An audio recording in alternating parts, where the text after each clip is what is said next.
পঞ্চম শ্রেণীর জগৎবাড়ি বইটির যে গুরুত্ব সেটা অনেকেই ভুলে যাও, কিন্তু তোমরা কিন্তু কখনোই এই পঞ্চম শ্রেণীর জগৎবাড়ি বইটির কোনো পৃষ্ঠা বাদ দেবে না, কারণ এতে করে আমাদের সচেতনতামূলক অনেক তথ্য রয়েছে যা মেনে চললে আমরা ভালো থাকবো, সুস্থ থাকবো। আমাদের বড়রা অনেক সময় অনেক ভুলভ্রান্তি করে থাকে, যে সমস্ত আচার আচরণগুলো কিন্তু করা উচিত নয়, তাতে আমাদের সকলের ক্ষতি, আমাদের পরিবেশের ক্ষতি, আমাদের স্বাস্থ্যের ক্ষতি। তাই এরকমই একটি গুরুত্বপূর্ণ বিষয় হলো ধূমপান যে স্বাস্থ্যের পক্ষে ক্ষতিকর, তা আমাদের বড়রা যদি আমাদের সামনে করে তাহলে আমাদের তা স্মরণ করিয়ে দিতে হবে।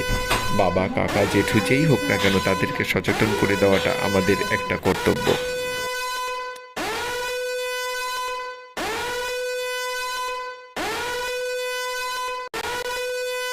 পঞ্চম শ্রেণীর জগৎবাড়ি বইটির যে গুরুত্ব সেটা অনেকেই ভুলে যাও।